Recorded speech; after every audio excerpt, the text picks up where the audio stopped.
Hello, hi, Graham Vincent, violin maker and musician, in a very stripy setup today. It's the beginning of January, so Happy New Year 2024.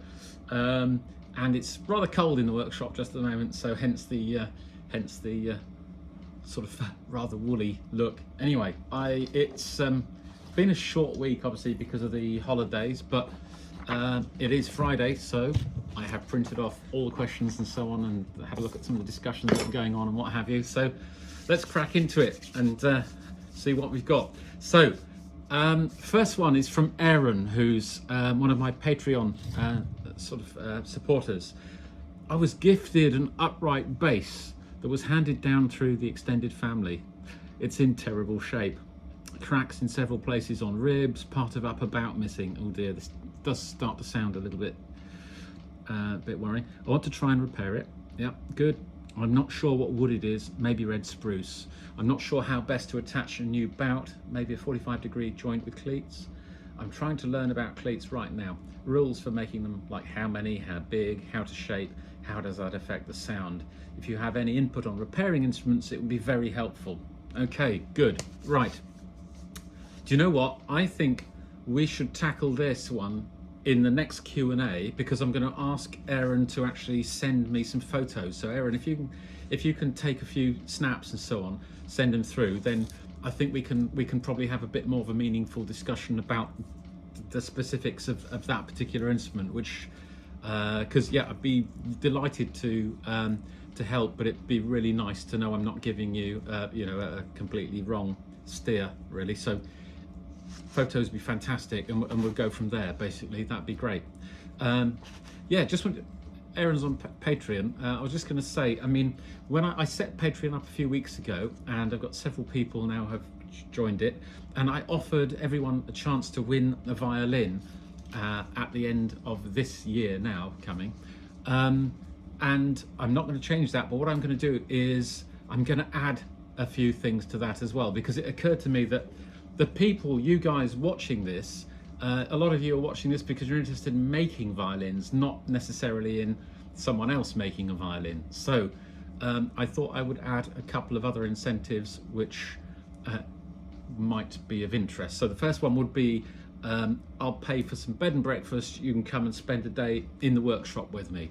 Now that is obviously not going to be of great interest if you happen to live in Australia or something. And then the other one would be basically a set of the plans that I do. And during this year, I'm going to be making myself a few more tools. So there'll be a couple of boxwood sort of violin making planes, a couple of gauges and so on. And what I will do is I'll actually make additional ones as well. So there'll be like a basket of handmade tools by me. So at the end of the year, if you are the Patreon who wins the prize, so to speak, you'll be able to choose between a violin, come spend some time in the workshop, or a sort of a package of handmade tools and plans and so on. So hope that's of interest. If it is, Patreon links down below. The other thing that's been discussed a couple of times is some sort of discussion group. I mean, someone mentioned Discourse servers, but I know little about Discourse servers, and it occurred to me, looking at the sort of people who watch this, we are all of a certain age, and I suspect most of you are on Facebook. So what I've done, I have today, this morning already, set up a Facebook group called Violin Making discussion group.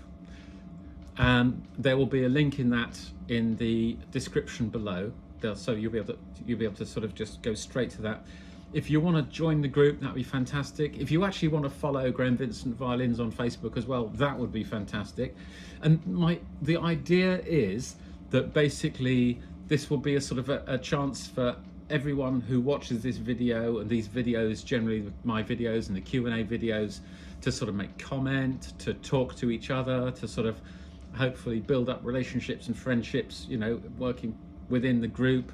I will be in the group as well, and not all the time obviously, but I'll be in there as well, answering questions and just asking questions. I need to learn things as well, and basically I thought it'd be a really good kind of discussion thing to have, and I will probably use it also to seed some of these Q&A things. Anyway, I've taken quite long enough talking about that. Oh, it would be a private group, so anything you post in there will not be visible to the outside world. The outside world will be able to see there is a group, but they will have to join it to actually sort of partake in anything.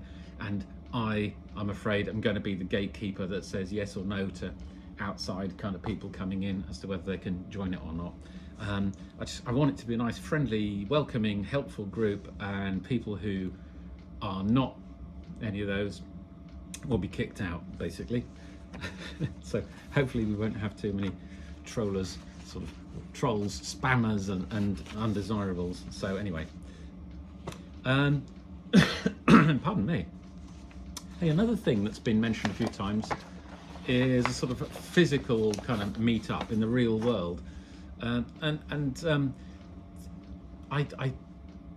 that's not going to be something that's going to work globally for everyone, but it is something I'm kind of looking into for those within striking distance of, you know, the southwest of the UK. So maybe that's something that we can talk about within the Facebook group. Anyway, moving on again to some more Q&As here, because sorry, it's turning into a sort of parish notices sort of rather than a Q&A session at the moment, isn't it?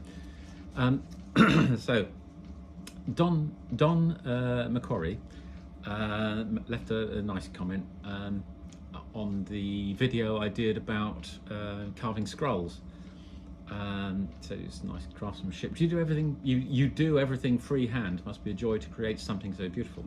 That's a really nice, kind thing to say. Much appreciated. But I thought it was a really important point to mention, because yeah, I do as much as I can freehand, and I would encourage you to do so as well. One thing I've noticed, you know, coming from the guitar making world originally, I trained as a Spanish, you know, classical guitar maker, and there are quite a few jigs in that field of guitar making. But over the years since, because that is now like, it's like 40 years ago since I started, or 41 years ago since I started doing that. Crumbs, 42 years. Anyway, over the years, I see more and more jigs and molds sort of coming into guitar making.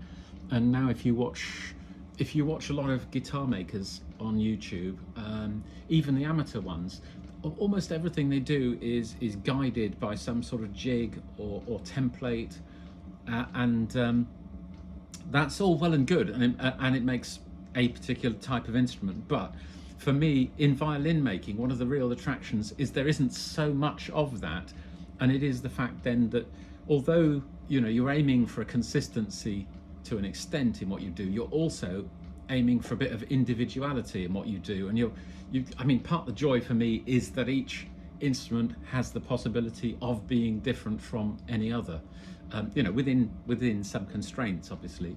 And so, yeah, with reference to scrolls, I mean, I like the person holding the violin, looking at the scroll, to know that this wasn't the result of some very carefully set up jigs and they were all exactly the same.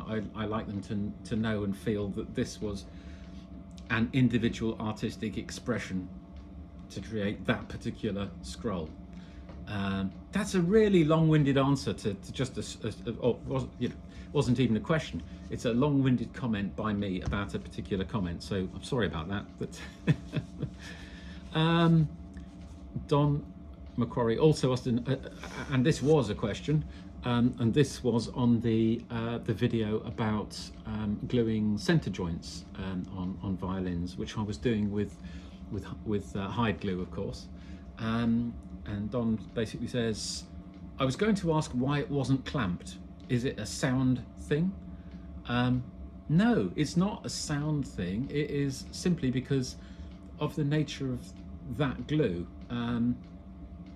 Because it's in a liquid stage, and then very quickly it gels, and then it has to dry to actually become a glue, so to speak, to actually bond the surfaces. But as it dries, it's about the only glue that I know of that pulls the surfaces together, and the actual glue line shrinks down and becomes pretty much invisible if it's a good joint. All of this relies on the actual joint that you're making, the front joint being a really nice, good, tight joint, and then you apply the glue, do the rub joint, and literally, I mean, if you've seen that video, you'll have seen me doing it. I mean, basically, you do the rub joint, it just sticks, and then you normally just hold it down for maybe 10 seconds, just for the glue to actually gel, and then you can let go, basically. So that's how I do it, and that's the reason for it. It means I don't need any sash cramps, for example. I don't have any sash cramps. I have, in this workshop, I have 2 large G cramps, and I have a small number of really small G cramps, tiny ones. And apart from that, I use a whole lot of handmade kind of cramping things and rubber bands and sticks and stuff like that. So it's a little bit ad hoc, but one of the reasons I'm able to do that is because hide glue has some amazing abilities in that respect. So there we go. Hope that answers that one. Gerard McDonald. Afternoon, Graham. My big batch of violins, all 3 of them, only taken 12 months. Well, I tell you, that's pretty good going if you're only working on them part-time, and there's nothing wrong with that. Are nearing completion, and I'm considering doing an antiqued finish, but not sure if potential customers prefer a plain finish. Have you any advice on the matter? Not thinking heavily antiqued, but a bit of shading and a few scuffs. Interesting, really interesting. And I think it is just down to fashion, really, as much as anything. You do see some makers who will just try and produce a nice, clean finish in a nice coloured varnish, which is what this would have been. This particular one would have been when it started off. This was built in, when is it? 1904 in Paris. Well, it has a Parisian label in it, but let's say in France, and that started life because it's a copy pretty much of the Messiah. It started life just as a nice, clean violin. I would say just at the moment the fashion seems to be for some level of distressing. Now, please, everyone, correct me if you think I'm wrong, but I think most people prefer some level of distressing. And what I do is I do a little bit of colouring as I go, but I don't ever do, no, with one exception. I let's say I very, very, very rarely do any physical chipping, damage, actual sort of scraping and so on. So I allow natural variation in the colour caused by, where I will add a bit more colour. I often add a little bit of colour under the bridge feet to look like there's a bit of wear there. I allow a bit more colour to accumulate generally underneath there, and perhaps underneath in the tailpiece area as well, and sort of around here, where you would get less varnish worn away on an antique violin. And also, unlike this one, where the colour of the varnish is the same in the entire scroll, I tend to allow some colour to get into the crevices, so to speak, there as well, just to give it that look. And also, underneath the overhang and in the bits of the bouts where original varnish wouldn't be disturbed, and where grot would accumulate. Good old grot. I think that answers the question. Yeah, so in my experience, it's a fashion thing, and I think at this point in time it's easier to sell violins with a little bit of distressing. Oh, the other thing I do, which I think is all part of that, is I'm not worried about there being some gouge marks, about there being some tooling marks, and even the odd sort of block plane mark in the actual timber. I think that adds something to the story of the whole thing. And as more and more stuff in life is made in factories, I think people start to enjoy seeing things that quite clearly were made by hand. So there we go. Gerard McDonald, another question here. Yeah, could you explain your process of making your oil varnish? I'm a bit apprehensive about making oil varnish, and probably not alone in this, but I keep thinking it might not be as dangerous as I imagine, providing certain safety procedures are followed. So explaining how you proceed with the caveat, don't try this at home, would be very informative and useful. I am going to do a separate video on that. It's something I do outside with a little electric stove on the end of a very long extension lead, and I also have a pole with the lid that goes on the pot so I can douse any fire from about 5 feet away. It is potentially dangerous. Don't think that it's something you can do indoors, for goodness sake. But I will do a separate video on it the next time I actually sort of have to cook up some varnish, which probably will be in the next couple of months. So I'll do a video on it, definitely. Sticulare. Regarding harmonic proportional design from string length, the latest Faderlane design from Eric Asatow has certainly benefited sonically.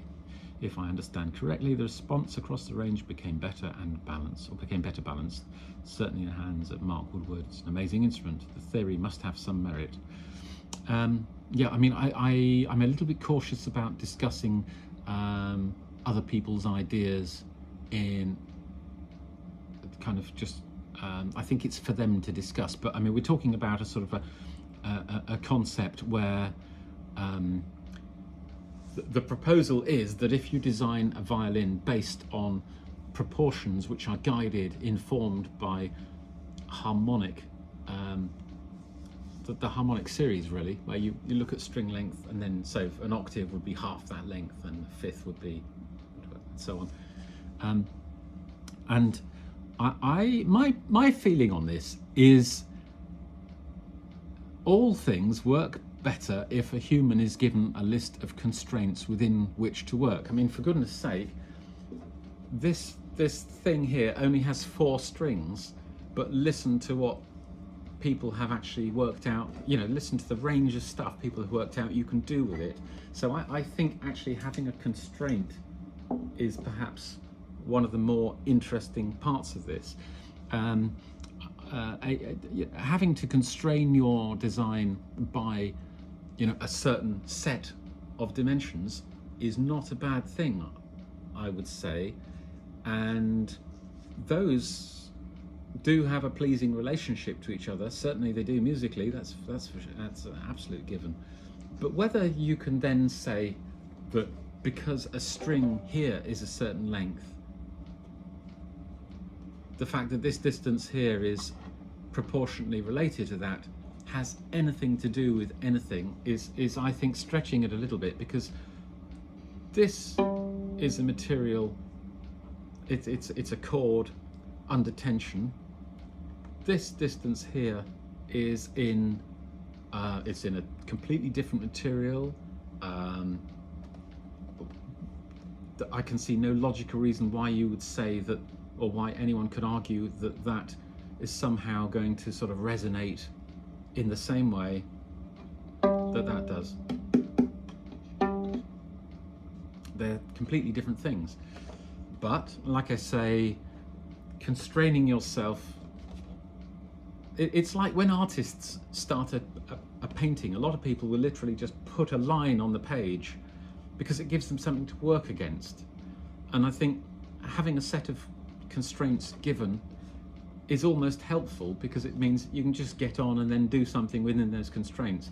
I'm not making myself very clear on this one. I'm not saying that this harmonic proportional design is a bad thing at all. I'm just saying I'm not convinced that it does what people think it does. And like we all know, you can make two violins which you believe are identical and which sound completely different. So to actually say, well, you know, person X made this violin and it's better than his last one, there's a lot of subjectivity, and there's also thousands of variables. So there we are. Anyway, moving on. DIY dark matter. Okay, the bass bar I know is for strength, to kind of keep the top plate from folding. However, I wonder, does it have anything to offer as far as sound goes? Do thinner and thicker bass bars create different sounds? Absolutely, absolutely. Yeah, I mean, there have been bass bars in violins for a very, very, very long time. I mean, as far as I'm aware, the first thing that looked like a violin had a bass bar in it. And when you open sort of Baroque violins, their bass bar is thinner, shorter, and generally weaker than modern violins. And it's generally considered that within certain limits, the stronger the bass bar, the more it helps with the transfer of sound. So yeah, it most certainly does affect the sound, and unusually it's not a case where the smaller and lighter it is, the better. That, you know, there is an optimum size, and it is larger than a lot of them used to be. And of course, yes, they do perform exactly the function you mentioned, in as much as there's a lot of loading on this foot here, and that foot there is pretty much on top of that bass bar. So it's an important structural thing, apart from the sound part of it. But sound, it does affect the sound, and it's very important to the sound setup. So yeah, hope that answers that one. Monty Latham, Graham, I just got the violin plans. Excellent. I watched one of your videos on carving the belly. I've never seen anyone else carve that way. Yeah, yeah, that might be a good or a bad thing. Like all of these videos, take them with a pinch of salt. What you're seeing is the way that I do it. It doesn't mean it's the best way, and there are plenty of other people sort of working out there who have other ways of doing it. So, you know, just look at what I do. If you like it, adopt whichever part of it you think is going to be useful. But you know, I don't know all the answers. I've kind of come to a point where I think this is working best for me, and that could just be me. Sorry, there's a bit more to this question. You mentioned your chisels, but you didn't mention the sizes, and I couldn't get a fix on them to judge for myself. Could you touch on that? Absolutely, yes. Here's something I prepared earlier. Right, box of all my gouges and chisels, basically. So as we go, I think the ones in that carving video that you mentioned, I was using this particular pairing chisel, which is a favourite of mine. Although I must admit, it's kind of been a little bit usurped by me spending a bit of money on this beautiful Marples chisel, so I probably won't be using this one quite so much. But this one, boxwood handled, I've had it since my early 20s. It is a 3/4 inch pairing chisel. So that was one I was using. Oh gosh, sorry. And the other, the really the big chisel that I was using is this beastie, which is a fantastic sort of 19th century English cast iron thing, and it is 1 3/4 inches across. And let me get an idea of its of the curve on it as well. So sorry about this. I should have done this beforehand, really, shouldn't I? So I mean, working in imperial again, and I will for these older gouges, because I mean these were designed, made, specified in imperial measurements, so they fall naturally to that. But basically, on the across the 1 3/4 inches, it's got about a 1/8 of an inch arc. So measuring from the straight line down, it's 1/8 of an inch. So I don't always use this one, but I'm very attached to it. It's a lovely thing. And then the other gouges, I mean, I only have a sort of finite number of gouges. These are the ones, I'm trying to, which ones of these are most useful? I think I use all of them pretty much the same. So I got my file gouges, file being the make, Swiss made. So I've got a 220, which is the wide, shallow one. And I believe, where are we?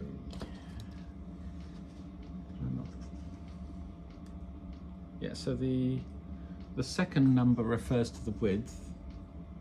I'm not sure what the 2 refers to, because it's flatter. It doesn't curve by 2 mil for sure. That may be one of their standard sort of forms. I don't know. It's certainly got a number 2 on here, so maybe that's a series or something. So I've got a 220, I've got a 312. That's a lovely size. A 7/8, very useful, that one, very useful indeed. And I've also got a 5/5, which is also extremely useful. I mean, basically all the ones in my toolkit are useful, because I do own other gouges, but I have like a second box which never gets used, and what I do is stuff that doesn't get used, it gets removed from the toolkit basically. And then 2 other gouges. This really is then the whole set. So there's a lovely old Marples one, which is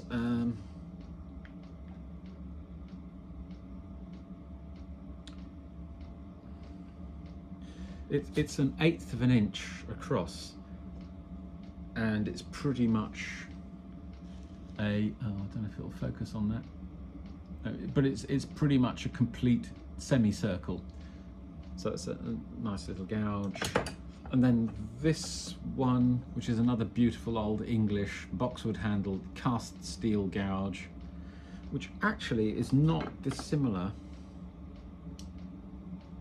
to, yeah, it's sort of halfway in between the 7/8 and the 5/5. So I'm guessing then it's probably 6 millimeters wide. It is 6 millimeters wide, and 6 millimeters, of course, is 1/4 of an inch. So it's 1/4 of an inch wide, and I'm probably going into too much detail here. I do apologize.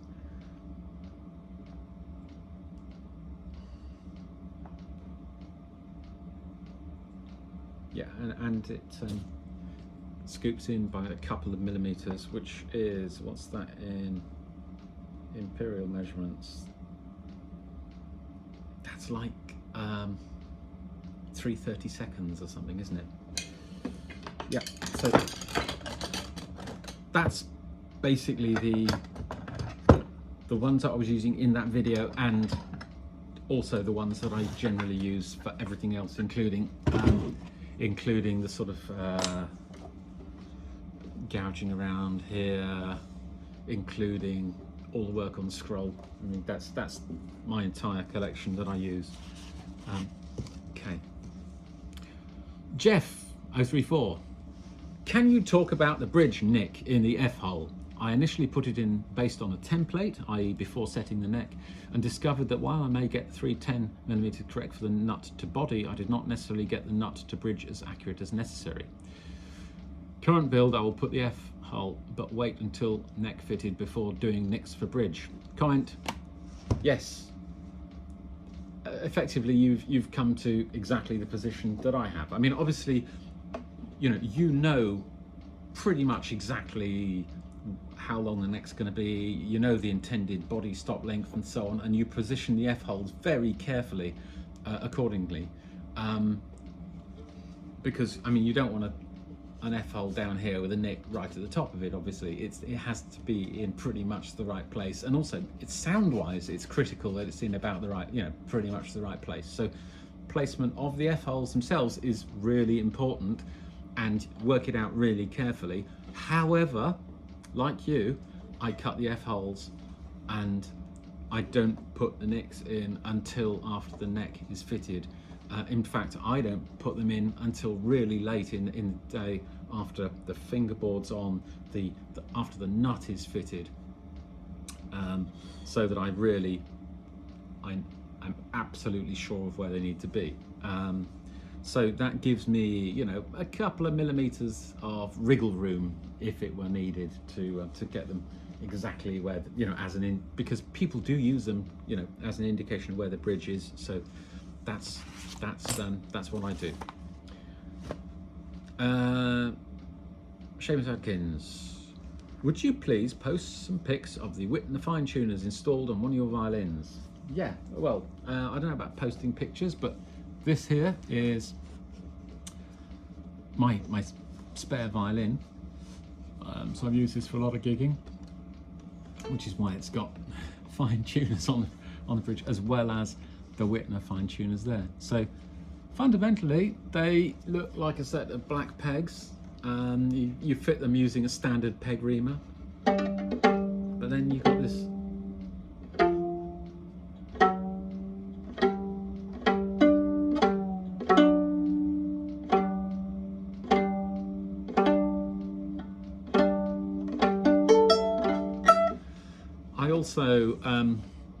I do keep a peg in the violin case, which is cut to the same size roughly as one of these, so that worst comes to worst and something happens to one of these, I could just pop it out and put a standard peg in, just for a gig or something, if there was some sort of some critical incident. But no, I think they're great. Yeah, hope that helps.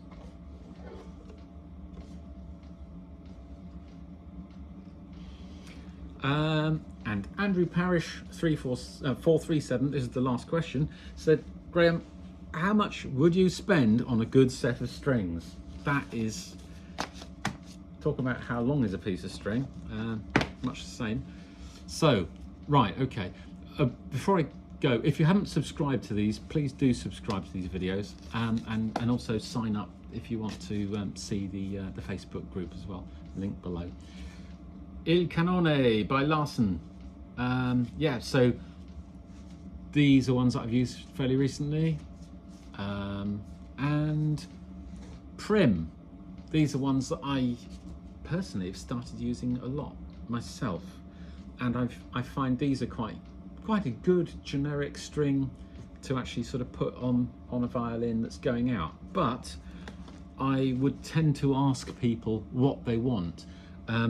I normally price in these, which are, what are they? Are they about £40 or something? I think they're under £40 or about the £40 mark, whereas these are approximately double that, and you can certainly spend, you can spend 110, 120 quid on a set of strings if you really want to. The only thing I would say about using these as something to set the violin up is they're a little bit narrower than some other strings, so that might cause people an issue a little bit further down the line. But on the subject of strings, I mean, I'm, as you I'm sure know, I'm sort of a folk fiddle player rather than a classical player. I've used, one of my favourites for a very long time was Helicore by Didario. But I kept running into the issue of the A string becoming unwound. I think just because it's got the thinnest winding on it, and I think because you tend to use the A string quite a bit. So long before the set of strings was tired, the A string would be failing. I then found they did one with a titanium wind on the A string, and that was much better. But actually, they seem to be quite difficult to get hold of. The prim ones seem to, as far as I'm aware, they use a steel winding on, or it's the same winding on the A that they use on the G and the D. And for example, when I was this summer, Mitchell and Vincent were playing on Cunard's Queen Mary II, and I played about 60 plus gigs going across the Atlantic and back, and then up to Norway and back, all on one set of strings. They were prim strings, they were flawless, and I had them on this, which was my spare violin I took with me as well. I used this one I think once or twice, but I've used it extensively since. I've used it as my main violin since, so all my practicing and gigging since September has been on this violin. So that's, the other one, let's say, had about 70 gigs on it. This one's probably had, if you include all the rehearsals and so on, way more. So yeah, for me, they're a really good, solid, long-lasting string, which I am tending to gravitate towards. If someone wants something for more classical playing, I am kind of tending to gravitate towards Larsen, Il Cannone. But what I will tend to do is, if someone asks specifically for an expensive string on their violin, I will say, I'm going to have to charge you the difference between that and my standard string. And I would normally just sort of, if they want a set of strings which is 120 quid, I'd say, they're going to cost you 80 quid because I won't be using a set of my £40 strings on there. So hope that answers that one. Anyway, that's 37.5 minutes. That's quite long enough. Yeah, have a jolly good 2024. Look after yourselves. Cheers, folks. Bye.